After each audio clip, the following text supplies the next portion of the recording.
말씀 보겠습니다. 하나님 말씀은 구약성경 스가랴 8장 7절로 8절 말씀입니다. 지금 앞에 TV 자막이 띄어져 있습니다. 여러분들은 그거 같이 읽어보고 성경 펴서 페이지는 1319페이지입니다. 제가 가진 성경은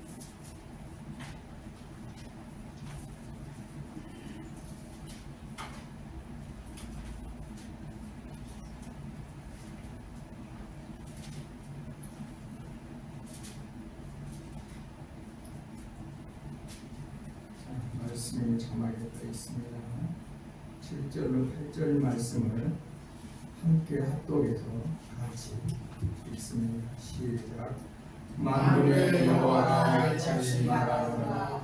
보라, 내가 내 백성을 해가 뜨는 땅과 해가 지는 땅에서부터 구원하여 내고 인도하여다가 예루살렘 가운데에 거주하게 하리니 그들은 내 백성이 되고 나는 진리와 공의로 그들의 하나님이 되리라. 아멘. 찬송 321장입니다. 찬송 321장.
스가랴 8장 7절로 말씀 가운데서 그의 백성이 되게 하는 행복한 사람이다 라는 주제를 가지고 이 시간 함께 말씀을 듣고자 합니다. 우리는 1년에 새해를 2번씩 맞는다고 봅니다. 무슨 얘기인지 아시죠? 새해를 맞아 가장 많이 나누는 덕담이 있습니다. 그 덕담은 건강하십시오, 복 많이 받으십시오. 이 건강과 복은 항상 들어도 기분 좋은 말인 것 같습니다. 우리 오늘 말씀 듣는 첫 시간인데 우리 상호간에 옆 사람에게 함께 인사를 나눕시다. 건강하십시오. 복 많이 받으십시오. 건강하시고 복 많이 받으시기를 바랍니다. 자, 건강하십시오. 복 많이 받으십시오. 이런 말을 들으면 잠시라도 그 말을 들을 때라도 행복해지는 것입니다. 그런데 바꾸어 말하면 우리가 그리 건강하지 않고 또 복을 많이 받지 않고 있다는 또 느낌도 가질 수도 있습니다. 이틀 후면 설날입니다. 아시다시피 우리 이웃나라 중국은 춘제, 우리나라 설날과 같은데 이 춘제를 맞아 인구 이동이 시작이 되는데요. 그 나라는 인구가 엄청 많습니다. 그렇게 인구가 많은 만큼 우리의 상상을 초월하는 대인구 이동이 시작이 되는 것입니다. 춘절이 돌아오면 중국 사람들은 집이나 책장 앞에 빨간 바탕에 황금색 글자로 복자를 써서 붙이는 풍습이 있습니다. 그런데 어떤 가정과 직장은 그 복자를 거꾸로 붙입니다. 이유가 무엇이겠습니까? 간단합니다. 복이란 내게서 나오는 것이 아니라 땅에서 나오는 것이 아니라 위에서부터 내려온다고 묻기 때문입니다. 이는 보이지 않지만 신의 존재를 의식하는 그들만의 신앙심의 발로가 아닐까 생각할 수 있습니다. 자, 행복은 그리스도인이나 믿지 않는 사람들도 다 원하는 것입니다. 다만 그 사이에 차이점이 있다면 믿지 않는 사람들은 하나님을 섬기지 않고 눈에 보이는 혈기란 가정 구성원들이 무탈하게 사는 것입니다. 그런데 우리 그리스도인은 하나님을 모시고 가정 모든 식구들이 무탈하게 살다가 하나님의 그 순리를 따라 편안한 죽음을 맞이해야 돼요. 그 영혼이 진리요 생명요 길이신 예수님의 인도를 받아 하나님이 거하시는 하늘의 본향나라에 들어가 영원히 안식을 누리는 것입니다. 이것이 필그림, 순례자의 의식을 가지고 살아가는 행복한 그리스도인의 모습인 것입니다. 예수를 믿지 않는 사람들이 방향이 없는 삶을 살아간다면 우리 성도들 그리스도인들은 분명한 방향을 잡고 살아가야 되는 것입니다. 골로새서 3장 1절 2절 말씀을 제가 읽습니다. 그러므로 너희가 그리스도와 함께 다시 살리심을 받았으면 위의 것을 찾으라. 거기는 그리스도께서 하나님 우편에 앉아 계십니다. 위의 것을 생각하고 땅의 것을 생각하지 말라. 이렇게 고면하고 있습니다. 문제는 그리스도인이라고 불리는 사람들 가운데서도 위의 것을 생각하면서 살기보다도 땅의 것, 육의 것을 생각하며 살아가는 사람들이 상당히 많이 있다는 것입니다. 우리는 분명히 위로 하나님의 안식의 나라로 들어갈 것을 생각한다면 우리는 아래에서 하나님 앞에 삶을 잘 살아야 되는 것입니다. 곧 아래에서 하나님의 뜻을 잘 새겨듣고 배우고 하나님의 뜻을 따라 사랑을 실천하면서 살아야 되는데 그러한 삶을 살지 못하고 있는 따르는 모습들이 정말 아쉬운 것입니다. 이들은 수시로 목구멍이 포도청이다라는 말을 자주 사용합니다.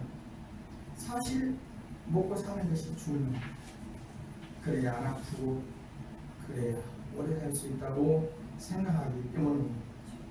그런데 성경의 역사는 우리의 수명이 무한하지 않고 유한하다는 것을 쉬지 않고 이야기해 줍니다. 그러나 사람들은 그런 소리에 별로 귀를 기울이지 않습니다. 항상 현재가 더 중요하다고 생각하는 것입니다. 내세가 존재하지 않는다고 말합니다. 그러나 음양의 이치를 생각해봐도 우리는 창조주와 피조물이 있으며 생명과 죽음이 있습니다. 육체와 영혼이 있습니다. 썩을 육체와 부활할 육체가 있으며 천국과 지옥이 있음을 알아야 될 줄로 믿습니다. 그러나 사람들은 양심을 덜 찔림을 받고자 하는지 하나님이 눈에 보이지 않는데 자꾸 하나님 계신다라는 그런 이야기를 하지 말라고 말합니다. 그들은 이런 말이 괜히 양심에 부담을 주는 말이라고 생각하는 것 같습니다. 안타깝죠. 그래도 우리는 진리를 아는 자로서 예수 그리스도를 믿는 자로서 우리는 끊임없이 이 말을 하지 않을 수가 없는 것입니다. 비록 우리가 한시적인 세상을 살아가는 존재이지만 창조주요 생명의 하나님이 계시며 그 생명의 하나님을 모시고 그의 백성이 살아가는 자가 행복한 자임을 알아야 될 줄로 믿습니다. 오늘은 스가랴서 8장 7절로 8절의 말씀을 중심으로 하나님의 백성이 된 자는 어떻다고요? 행복한 자입니다 라는 제목으로 말씀을 나눕니다. 첫 번째, 이스라엘은 행복한 자입니다. 출애굽의 지도자 모세가 이스라엘 백성을 향하여 너희는 행복한 자라고 선언했습니다. 왜 이스라엘 백성이 행복한 자일까요? 신명기 33장 29절에 그 답이 있습니다. 이스라엘 백성들이여 너는 행복한 사람이로다. 여호와의 구원을 너같이 받은 백성이 누구냐? 그는 너를 돕는 방패시요 내 영광의 칼이시로다. 내 대적이 내게 복종하리니 내가 그들의 높은 곳을 밟으려다. 이렇게 기록이 되어 있습니다. 이 말씀 중 우리가 주목해야 될 수사 의문문이 있습니다. 수사 의문문이란 의문의 형태를 가지나 대답을 요구하지 않고 또는 강한 부정의 수사적 효과를 가지는 의문문입니다. 8절에서 여호와의 구원을 너같이 얻은 백성이 누구냐가 수사 의문문입니다. 매우 강력한 질문입니다. 답변이 필요 없습니다. 출애굽의 구속은 너무나도 명백한 구원 사건이기 때문입니다. 이스라엘 백성들의 조상은 누구입니까? 아브라함입니다. 아브라함은 노아의 세 아들 중 셈을 조상으로 모십니다. 또한 셈의 5 아들 중 나라를 세우지 못한 아르박사시 아브라함의 직계조상입니다. 그는 아르박사스의 후손이요 목축업자로서 온 땅을 전전하며 살았습니다. 그의 고향은 갈대아 우리였는데 그곳은 달을 섬기던 그런 마을이었습니다. 아브라함은 그런 마을에서 또 자식을 낳지 못하는 그런 목축업자였습니다. 그가 건강하지 않아서 자식을 얻지 못했을까요? 그는 목축업자로서 늘 양떼를 이끌고 걸어다녔기에 누구보다도 건강한 남자였습니다. 아름다운 아내 그 사내 사이에 자식을 얻지 못하였던 것입니다. 양떼가 계속 번식하는데 그렇다고 그는 고대 사람임에도 불구하고 아이를 못 낳는 그 아내를 버리지 않았습니다. 오히려 그는 자식을 얻기 위해 자신에게 수없이 빌고 빌었을 것입니다.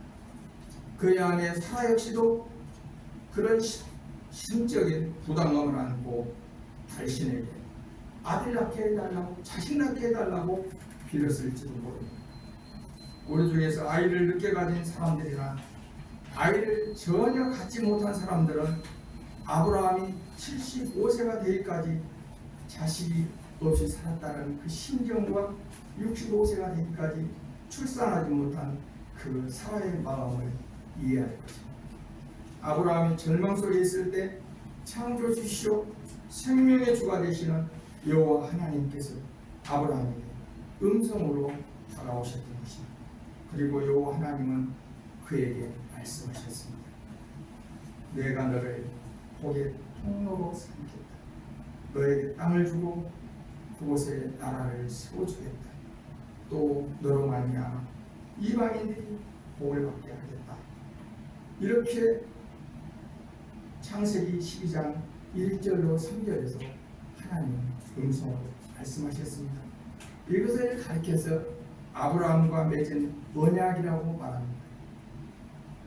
여호와 하나님과 언약을 맺은 아브라함은 이스라엘의 조상이요 모든 믿는 자의 조상이 됩니다. 그리고 여호와 하나님께서는 자식을 낳지 못한 아브라함에게 하늘의 별과 같이 땅의 티끌과 같이 바다의 모래와 같이 많은 자손을 주시겠다 약속하셨고, 이를 성취하시고자 아브라함의 손자 야곱이 낳은 12아들과 그들의 식솔들을 기근을 빌미로 애굽으로 하나님은 이끌어 가십니다. 그리고 그곳에서 크게 번성케 하십니다.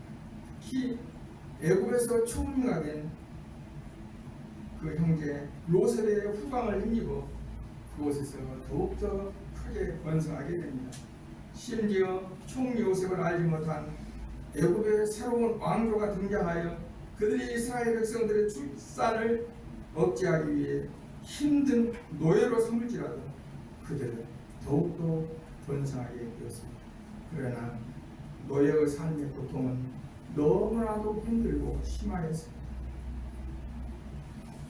이스라엘 백성 히브리인으로 사는 이 고통을 이기지 못하고 마침내 그들은 하나님께 구원해 주세요, 우리를 제발 이 고통에서 구원해 주세요 라고 그렇게 기도합니다. 이렇게 고통을 겪게 하는 것도 다 성경은 하나님의 뜻이었고 섭리였다고 말합니다. 즉 고통을 잊어버린 그들이 잊어버린 그 이스라엘의 하나님을 찾게 하신 것입니다. 그들은 구원자이신 야곱의 하나님께 간절히 기도하였습니다. 대부분 사람들이 하나님을 잊어버리고 살다가 하나님을 찾는 순간도 감당할 수 없는 위기와 고통을 맞이할 때입니다. 하나님께서 그들의 고통 소리를 들으시고 아브라함과 이삭과 야곱과 맺은 그 언약을 기억하시고 마침내 그 애굽에서 이적을 베푸사 10가지 재앙을 내림으로 애굽에서 그들을 해방시켜 내십니다. 여호와 하나님은 이스라엘 백성을 고대 최강대국이라고 하는 그 이집트에서 하나님만이 하실 수 있는 그 재앙으로 구원해 내셨고, 광야 40년의 생활 동안 그들과 함께 하시되 낮에는 푸른 기둥으로 밤에는 불기둥으로 보호하시면서 인도하셨고, 마침내 아브라함에게 약속하신 젖과 꿀이 흐르는 가나안 땅으로 인도하여 수도 예루살렘을 수도하셨습니다. 모세는 온 열국에서 이 같은 큰 구원을 얻은 자가 없기에 이스라엘 백성들에게 너희같이 행복한 사람이 또 있는 줄 아느냐, 너희는 행복한 사람이다 라고 말하였습니다. 스가랴서 8장도 이스라엘의 그 큰 구원을 이야기하고 있는 것입니다. 비록 행복이라는 표현을 쓰지 않지만 하나님은 바벨론 제국에서의 포로 생활을 청산하고 다시 약속의 땅 예루살렘으로 인도함을 받아 수도 예루살렘에 거하게 된 이스라엘 백성이 행복한 사람이라고 말하는 것입니다. 성경 전체에서는 3출의 이야기를 합니다. 첫 번째 출은 애굽에서 나온 이야기며, 두 번째 출은 바벨론에서 나온 이야기며, 마지막 하나의 출은 예수 믿는 성도들이 세상에서 건진받은 구원의 이야기인 것입니다. 오늘 살펴보는 이 스가랴서는 출 바벨론의 이야기입니다. 출 바벨론 제국에서 예루살렘으로 귀환한 이스라엘 백성들이 무너진 성전 건축을 위해 바닥을 다듬고 기공식을 가지려다가 당시 예루살렘을 다스렸던 총독 등에 의해서 방해를 받아 성전 건축이 중단되자 이를 독려하기 위해서 여호와 하나님께서 학개 선지자에 이어 스가랴 선지자를 불러 성전과 관련된 예언을 하게 하신 그 내용을 기록한 책이 우리가 읽은 스가랴서인 것입니다. 특히 스가랴 8장은 하나님께서 당신을 만군의 여호와로 계시하고 있습니다. 여기서는 군사적인 행동을 보이는 하나님, 싸움에 능하신 하나님을 묘사하는 그분의 신명, 그분의 이름입니다. 곧 바벨론 포로기한 이후 약속의 땅으로 돌아온 이스라엘 백성들이 대적자들이 무서워 성전 건축이 중단하자 여호와께서 친히 만군의 여호와로서 대적들과 싸워 성전을 재건하게 해주시겠다는 강력한 의지를 표현해 보여주시는 바로 하나님의 이름 그 신명인 것입니다. 이를 잘 보여주는 증거가 스가랴 전체에 만군의 여호와가 말하노라 라는 이 표현이 16번 나오는데 스가랴서에서만 10번이나 나오고 있습니다. 이외에도 스가랴 8장에서 만군의 여호와의 말씀이 임하여라는 표현이 2번, 그리고 만군의 여호와임이니라 라는 표현이 1번 나오고 있습니다. 이러한 표현들은 바벨론 제국에서의 포로 귀환이 단순한 귀환이 아니라 하나님의 구원의 경륜을 이루어가는 그 과정으로서 하나님께서 아브라함과 맺은 그 언약을 반드시 이루어 주시겠다라는 강력한 보증이 되는 그 말씀으로 있습니다. 따라서 이스라엘 백성은 스가랴 8장의 말씀을 통하여 출애굽 이후에 타락으로 인해서 바벨론 제국에서 포로 생활을 하였지만 다시 만군의 여호와 하나님에 의해 강력한 구원을 받고 인도하심을 경험하고 수도 예루살렘에 거주하게 된 것이 행복임을 알아야 했습니다. 스가랴서 8장 7절 말씀을 보십시오. 만군의 여호와가 이같이 말하노라. 보라, 내가 내 백성을 해가 뜨는 땅과 해가 지는 땅에서부터 구원하여 내고, 여기서 우리는 여호와께서 타락으로 인해 증거를 받아 바벨론 제국으로 포로로 끌려간 이들을 가리켜서 내 백성이라고 말씀하셨던 이 말씀에 주목해 볼 필요가 있습니다. 그들은 해가 뜨는 땅과 해가 지는 땅 곧 온 세상으로부터 흩어진 이스라엘 백성들을 구원하여 내 백성으로 다시 상기시켜 그들을 내 백성으로 삼겠다라고 약속하십니다. 출애굽 당시에도 하나님은 모세에게 애굽의 통치자 바로 앞에서 히브리 노예들이 내 장자, 내 아들이라고 말하라고 하셨습니다. 10가지 재앙을 행하실 때에도 모세에게 바로 앞에서는 떳떳하게 내 백성을 내보내라는 메시지를 전하게 하셨습니다.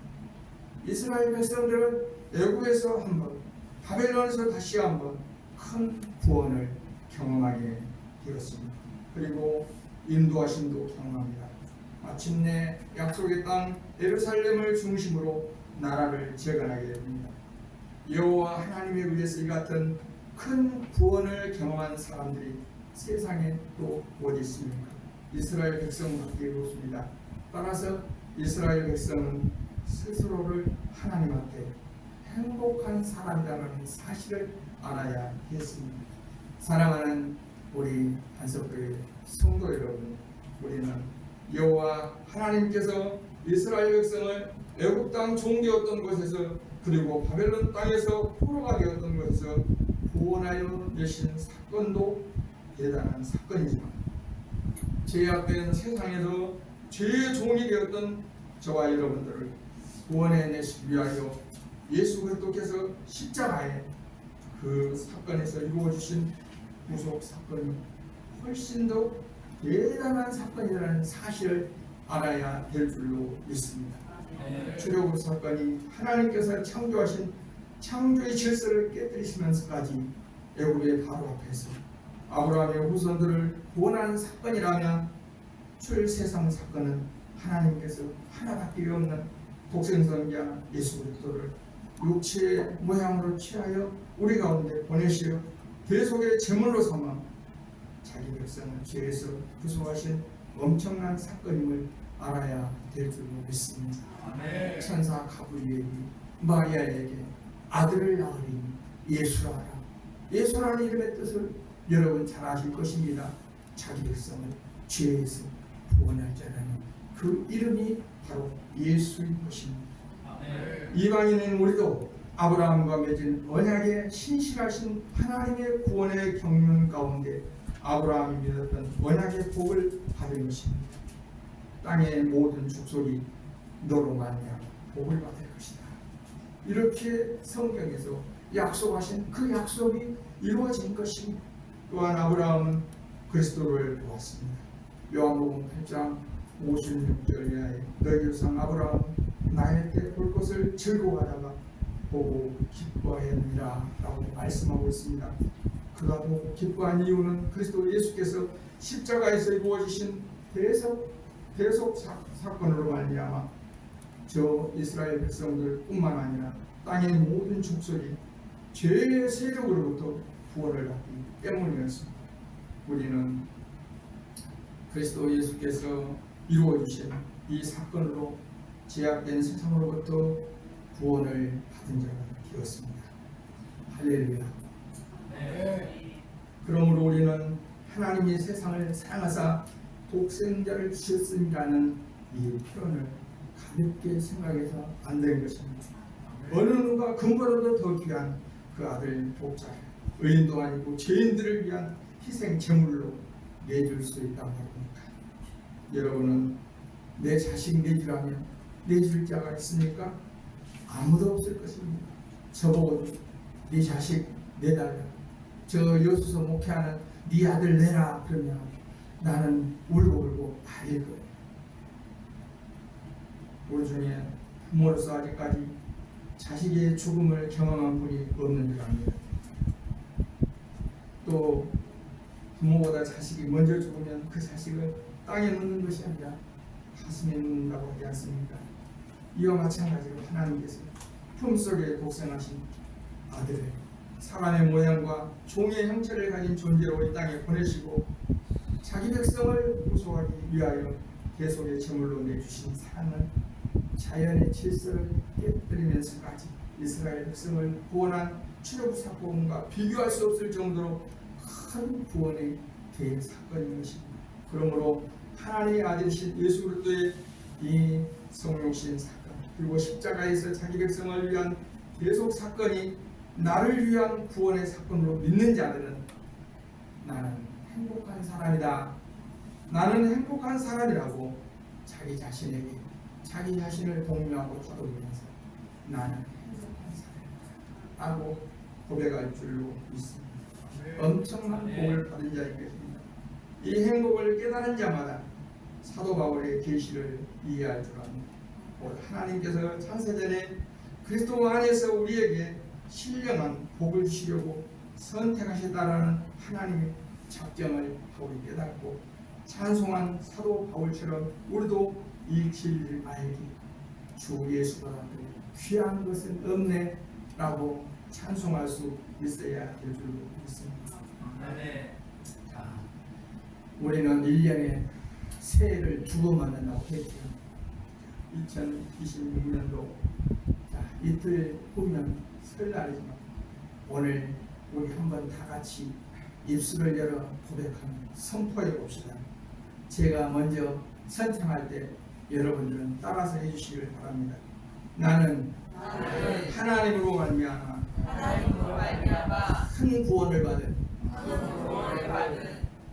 큰 구원 안 받은 큰 구원을 받은 행복한 사람입니다. 어쩌고 보면 좀 행복한 것도 같고 아니면 아직 안 행복한 것도 같고 나는 큰 구원을 받은 행복한 사람입니다. 하나님의 복생자 구속 사역으로 우리는 값없이 구원을 받은 자가 되었습니다. 구원받은 자와 함께 하시는 이 하나님의 은혜와 하늘 본향을 향하여 인도함을 받는 하나님의 자녀가 되었습니다. 그리고 장차 영원한 도성인 거룩한 하나님의 성 새 예루살렘에 거주할 수 있는 자가 된 줄로 믿습니다. 그래서 하나님의 백성이 된 우리는 행복한 사람입니다. 그런데요, 문제는 하나님 앞에 구원받으면 행복한 사람이다 라고 여기서 끝나면 안 되는 것입니다. 행복한 사람, 구원받은 사람답게 우리는 이 세상에서 잘 살아야 될 줄로 믿습니다. 이걸 하나님께서 기대하세요. 이걸 하나님께서 기대하셨는데 이스라엘 백성들은 기대치에 못 미친 것입니다. 또 하나님 바라보죠, 또 위에 바라보죠, 세상 바라보죠. 그들이 섬기는 우상 바라보고 먹고 입고 쓰고 사는 것에 초점을 맞추고 자꾸 치우쳐 살아가야 합니다. 하나님, 네가 내 말대로 살지 않으면 나는 너희를 구원해내 큰 구원을 받은 행복한 사람들이라고 하는 너희들까지도 나는 가만두지 않겠다. 그래서 여러분, 이스라엘의 역사상 사사기를 읽어보십시오. 사사기를 읽어보면 어떤 이야기가 나옵니까? 왜 하나님이 매를 주셨고 왜 하나님이 그 백성들을 바벨론 포로하려고 아수르의 포로가 되게 하셨는가? 오늘 이야기는 출 바벨론 이야기라고 했잖아요. 저 출 애국의 백성들을 데려다가 이렇게 해놨더니 복을 주셨더니 그들은 하나님의 말씀대로 살게 됩니다. 그래서 하나님은 그 백성들에게 매를 준 거예요. 그런데 매를 들어 그들을 쫓아내시면서도 나라를 뺏어버리면서도 하나님, 나는 내 백성이니까 너희는 내 백성이니까 반드시 너희를 돌아오게 하리라. 너희를 내 품으로 모아드리리라. 70년 만에 포로로 갔을지라도 나는 그 일을 이루리라고 하나님은 말씀하셨습니다. 여러분, 성경은 우리에게 구원을 말하고 그러나 구원받고 난 이후의 삶을 더 강조하신다는 사실을 여러분 아셔야 될 줄 믿습니다. 구원받고 난 이후의 삶은 별개가 아닙니다. 이것을 따라 뛰어서 보는 사람들이 누굽니까? 이단들인 것입니다. 그래서 구원파가 생긴 것입니다. 나는 한 번만 구원받았으면 어떤 죄를 지어도 괜찮다고 말하는 사람들이 있습니다. 구원은 동전의 양면과 같습니다.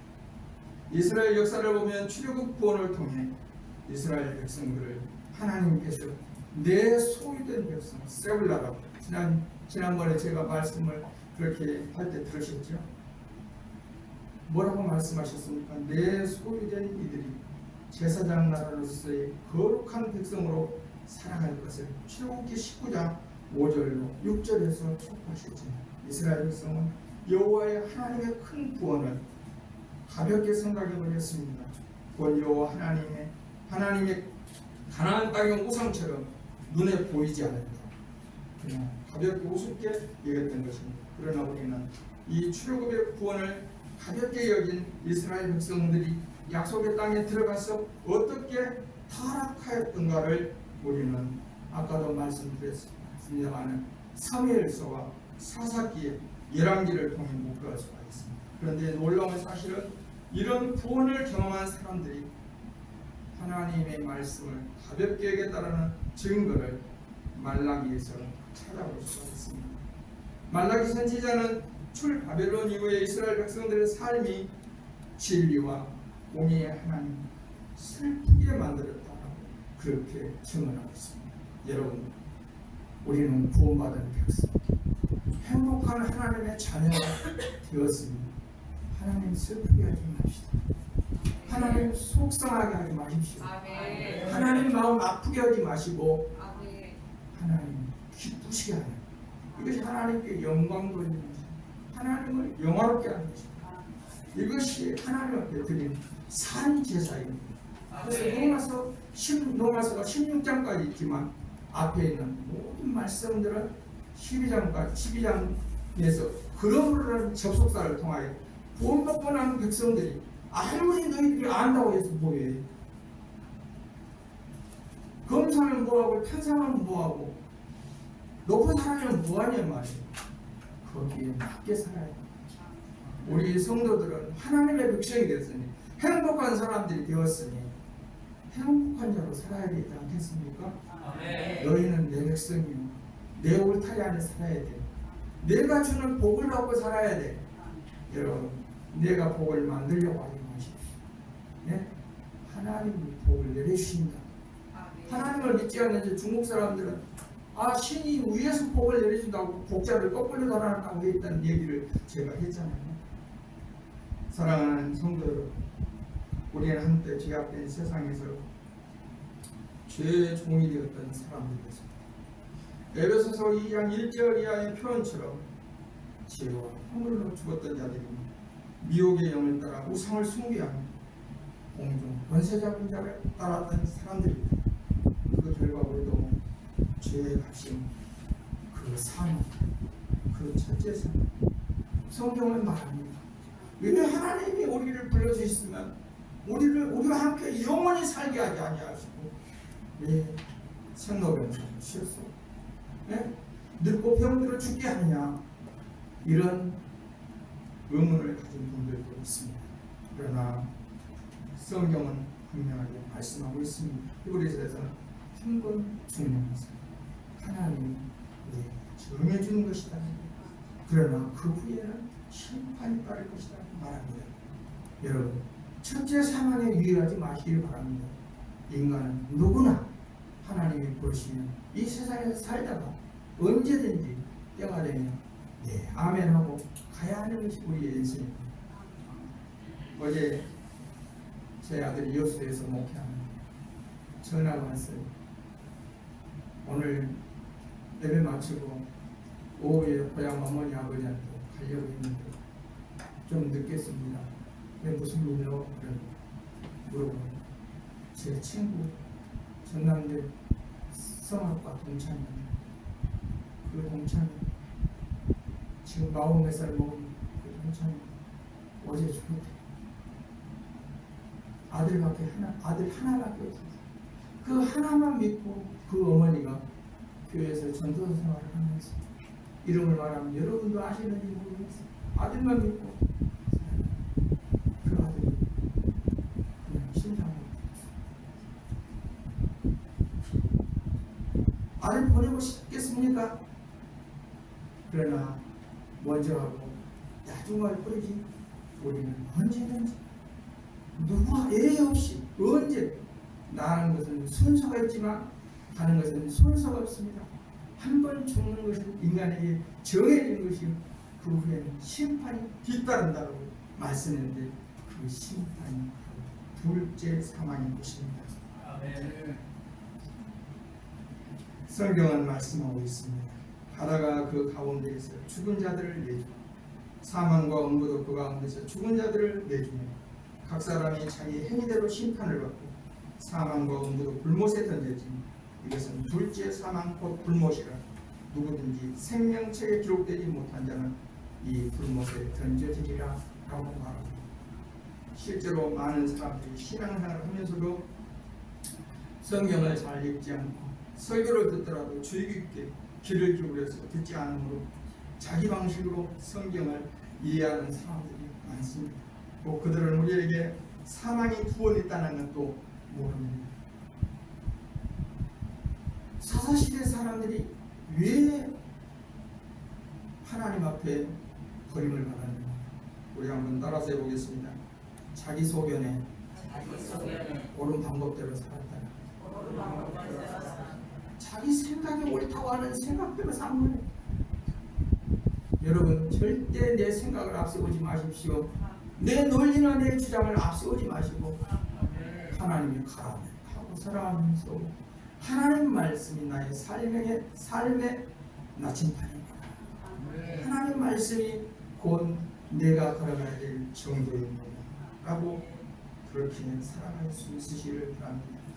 그러므로 우리들에게 있어서 구원을 받았다는 행복감도 중요하지만 구원을 받은 이후에 진리와 공의의 하나님을 섬기며 그 뜻을 따라 진리를 실천하고 공의를 실천하는 것이 중요함을 알아야 될 것입니다. 꼭 예수님을 믿으며 구원을 받으니 내 마음대로 살다가 죽어도 구원을 받는다. 또는 교회에 가기만 하면 구원을 받는다. 또는 마음대로 살다가 임종 직전에 예수님을 구주로 영접하면 구원을 받는다라는 이런 잘못된 사고가 있어요. 굉장히 천박한 구원만이라고 말할 수가 있는 것입니다. 여러분, 구원을 받아도 부끄러운 구원을 받아서는 안 될 것입니다. 천박한 구원을 받아서는 안 됩니다. 성숙한 구원과 올바른 구원과 오늘 말씀에서 7절로 8절에서 그렇게 말하십니다. 진리와 공의 하나님에 의해서 그의 백성이 되었음에 그의 부르심에 합당한 삶을 추구한다. 생을 나가고 위로 올라가 힘을 누리라는 이 하나님의 음성을 우리에게 들려주는 것입니다.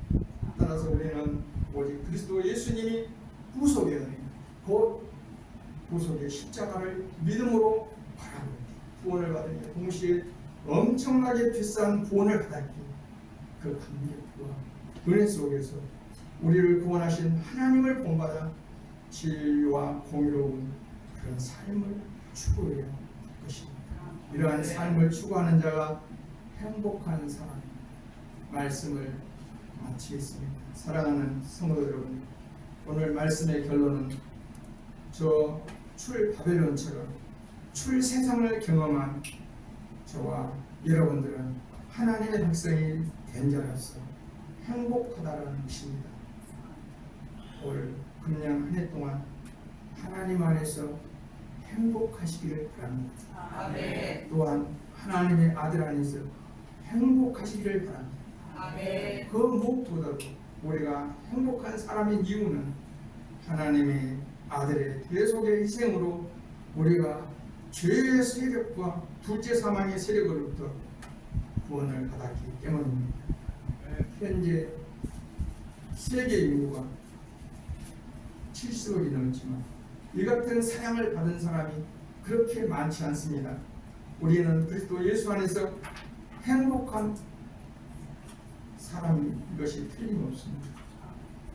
영생을 얻은 자입니다. 영생을 얻은 자로서 당연한 행복을 추구해야 될 것입니다. 그 삶은 진리와 공의를 추구하는 삶입니다. 하나님의 백성이 되고 행복한 사람이 되었습니다. 행복한 사람답게 살아가야 되는 것입니다. 오늘 스가랴 선지자가 하나님을 진리와 공의의 하나님으로서 소개한다는 것은 우리를 행복한 사람으로 불러주신 하나님께서 우리에게 진리와 공의의 삶을 원하신다는 것입니다. 오늘 내가 거룩하니 너희도 거룩해야 돼. 하나님이 이렇게 말씀하신 것처럼 하나님은 우리가 진리를 잘 배우고 진실된 삶을 살고 성실한 삶을 살기를 요구하십니다. 그리고 공의로우신 하나님과의 깊은 연합 속에 힘써 의를 행하는 삶을 살기를 원하십니다. 의를 행하는 삶이란 착할 선자, 착한 행실을 베푸는 삶입니다. 올 금년 새해를 맞이한 우리는 그리스도 예수 안에서 믿음으로 말미암아 하나님의 백성이 된 행복한 자라는 이 정체성을 굳게 붙잡으시길 바랍니다. 그리고 우리도 나의 힘이 되신 여호와만 굳게 의지하고 진리와 공의를 추구함으로 더욱더 행복을 누릴 수 있으시기를 바라며 아시다시피 남을 섬길 때 기쁨이 크듯이 진리와 공의를 추구할 때 우리의 행복은 더욱더 배가되고 커질 줄로 믿습니다. 따라서 하나님의 백성이 된 자 모두가 행복한 자입니다. 여러분, 이번 명절에 오늘 예배 마치고 돌아가서 세상에서 이보다 더 큰 기쁨은 없다. 로또 맞아가지고 대박 부자 된 것처럼 말입니다. 내 마음속에 예수님의 보화로 가득 채워져서 자녀들도 한번 안아주시고 많이 안아주시고 그 행복을 묻혀주시기 바랍니다. 아멘. 행복한 냄새를 많이 풍기십시오. 집에서 막 전을 짓고 막 고기를 삶고 해서 그 냄새보다도 행복을 묻혀주는 행복한 냄새를 풍기는 여러분 모두가 되어질 수 있기를 바랍니다. 아멘. 그리고 이렇게 복된 삶을 살다가 때가 되면 하나님은 언젠가 저와 여러분들을 부르실 것입니다. 부를 때가 있을 것입니다. 하나님 앞에 갈 때 준비된 마음으로 행복한 그의 얼굴, 하나님 나라에서 여러분들이 교회에 다닌다, 기도했다, 헌신했다 그 모습들이 해같이 빛나는 밝게 빛날 수